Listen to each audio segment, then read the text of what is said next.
Imagine a place in South America where the official language is Dutch, where Hindu temples sit near mosques and Christian churches, and where the rhythms of West Africa echo deep within the Amazon rainforest. This isn't a made-up story, this is Suriname.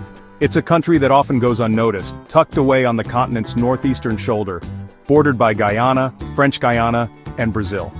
It's one of South America's smallest nations, yet it holds a story so vast and layered that it feels like the whole world has passed through here at some point, leaving a piece of itself behind. The result is a mix of people unlike any other, a living example of the powerful forces of empires, people moving from one place to another and simply surviving. When you walk through the streets of its capital, Paramaribo, you can feel this history in the air. The old wooden colonial buildings, which are a special historical site, whisper tales of European dreams, but it's the faces of the people that tell the real story. You see the family members of indigenous peoples who have called this land home for thousands of years. You meet Surinamese people of African, Indian, Javanese, Chinese, and European backgrounds all living side by side.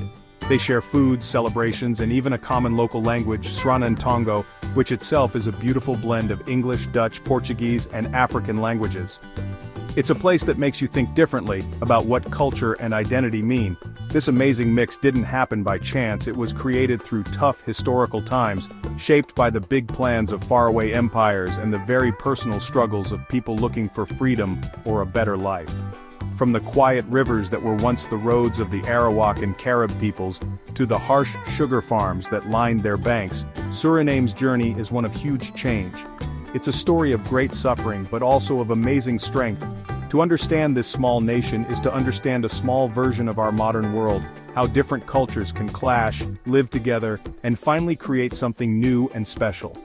In this journey, we'll look closely at Suriname's past. We'll explore its native roots, the brutal hundreds of years of colonization and slavery, and the waves of people moving there that followed. We will see how the search for freedom led people deep into the jungle to build new societies from scratch. We'll follow the nation's difficult path to becoming independent and its struggles with its own identity in modern times. What we'll find is not just the story of a country, but a powerful human drama about how people from every corner of the globe came to share one small forested corner of the earth and call it home. Long before the first European ships appeared on the horizon, this land was a vibrant living world. It was not an empty wild place waiting to be found, but a home, cared for and understood by its people for thousands of years. The earliest peoples here were the Arawak and the Carib, two different groups who lived together and sometimes fought with the natural rhythms of the rainforest and the sea. They were skilled hunters, fishers, and farmers, traveling the maze of rivers in dugout canoes and growing cassava, a root vegetable that was a main part of their diet. Their societies were built on a deep spiritual connection to nature. The Arawak were known to be a relatively peaceful people, often settling in villages along the coast and main rivers. Their communities were well organized, and they had a rich cultural life with music, dance, and detailed pottery. They saw the forest not as something to be conquered, but as a provider of everything they needed: food, medicine, and materials for their homes. Their knowledge of the local plants and animals was like an encyclopedia, passed down through generations. They lived gently on the land, their presence woven into the natural world rather than forced upon it. Their world was balanced, where spirits were believed to live in the trees, the water, and the animals. The Carib, on the other hand, were often described by early explorers as more warlike. They were masters of the sea, their impressive canoes allowing them to travel long distances, even attacking other islands and settlements. While this reputation for being fierce might be partly an exaggeration from a European point of view, they were definitely a strong force in the area. They controlled different lands from the Arawak and had their own distinct traditions and ways of life. The rivalry between these two groups was a key part of the landscape before Europeans arrived, a changing power balance that had existed for centuries before outsiders came to completely break it apart. The arrival of Europeans marked the beginning of the end for this way of life.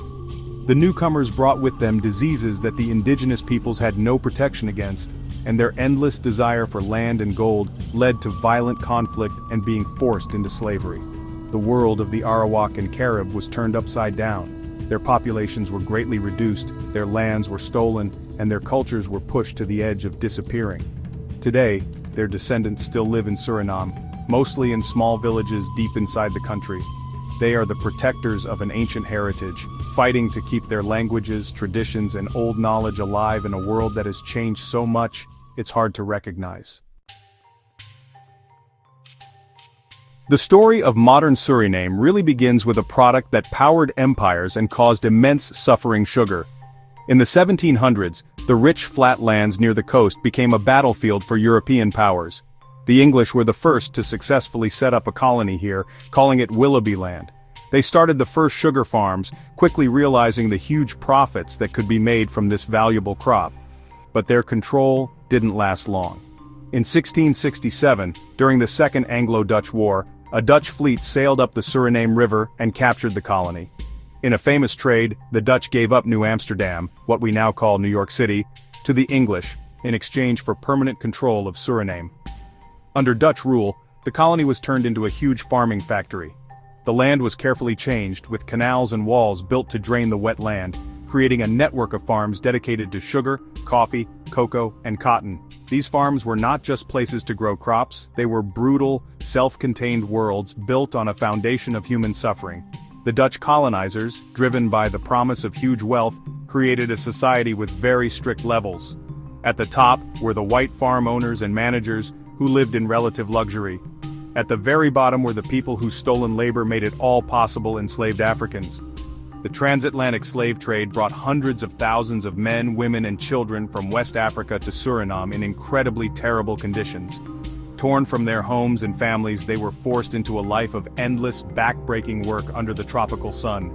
The farm system was designed to get the most work out of people through the most fear and violence. Life was cheap, and punishments for the smallest mistakes were extremely cruel. People were treated not as human beings, but as property, their lives controlled by the ringing of the farm bell from morning until night.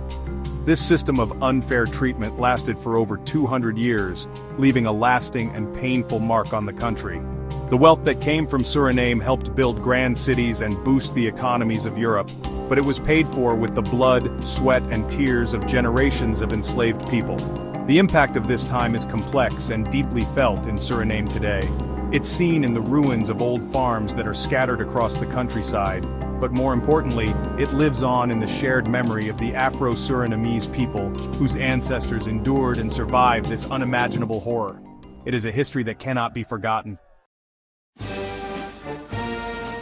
Faced with such overwhelming cruelty on the farms, the human spirit of resistance could not be put out. From the very beginning of slavery in Suriname, there were those who chose to fight back not with open rebellion, which was often deadly, but by running away. They escaped. These brave individuals and groups fled the farms, disappearing into the thick, unforgiving jungle that lay just beyond the cultivated lands. The Dutch called them Maroons, a word that came from a Spanish word meaning someone who has run away or is wild. But to themselves, they were warriors for freedom, pioneers building a new world on their own terms. The rainforest became both their safe place and their biggest challenge. It was a place the Europeans feared and barely understood, but for the Maroons, many of whom came from forested areas in Africa, it was a place they could learn to master. They used their survival skills, sometimes helped by the local indigenous peoples, to create hidden, self-sufficient communities deep inside the jungle's embrace. They built villages, planted crops, and rebuilt their social and cultural lives, mixing African traditions with the new realities of their environment. They became a nation within a nation, a powerful symbol of defiance just out of the colonizers' reach. These Maroon communities were not content to simply hide, they became a constant annoyance to the colonial authorities. From their forest strongholds, they launched attacks on the farms to free other enslaved people, gather supplies, and get revenge on their former masters. They were skilled guerrilla fighters, using their deep knowledge of the land to their advantage. For over 100 years, the colonial government fought a costly and often useless war against them, sending soldiers into the jungle who were no match for the Maroons' tactics. The Maroons fought with such determination that the Dutch were eventually forced to do something unthinkable: negotiate. In the 1760s, the colonial government signed peace agreements with the most powerful Maroon groups, including the Ndiuka and the Saramaka. These agreements were extraordinary for their time. They recognized the Maroons' right to their own land and granted them their freedom, decades before slavery was officially ended. In return, the Maroons agreed to stop fighting and help return new runaways. This history of resistance and independence is a key part of Surinamese identity. The descendants of these freedom fighters, the Surinamese Maroons, still live in the interior, preserving their unique languages and vibrant African-rooted cultures. They are a living reminder of the lasting power of the human desire to be free. The final ending of slavery in 1863 presented the Dutch colonizers with a big problem. Who would now work on the farms? The newly freed Afro-Surinamese people, understandably, wanted nothing to do with the places where they had been enslaved. They preferred to start their own small farms or move to the city of Paramaribo to build new lives. Faced with a huge shortage of workers that threatened to collapse the colony's economy, the Dutch turned to a new system of getting workers, one that would once again change Suriname forever: indentured labor. This new chapter of people moving brought people from the other side of the world. The first group of indentured workers came from British India. Between 1873 and 1916, over 34,000 Indians, mostly from the northern parts of Uttar Pradesh and Bihar, were hired to work in Suriname. They were promised steady wages and a free trip back home after their 5-year contract was up. In reality, the conditions they faced were often harsh and not much better than slavery. They worked long hours for low pay and lived in the same barracks that had once housed the enslaved. Despite the difficulties, most chose to stay in Suriname after their contracts ended, accepting a small piece of land instead of a ticket home. Just as the flow of Indian laborers was ending, the Dutch began hiring from another part of their colonial empire, the Dutch East Indies, now Indonesia.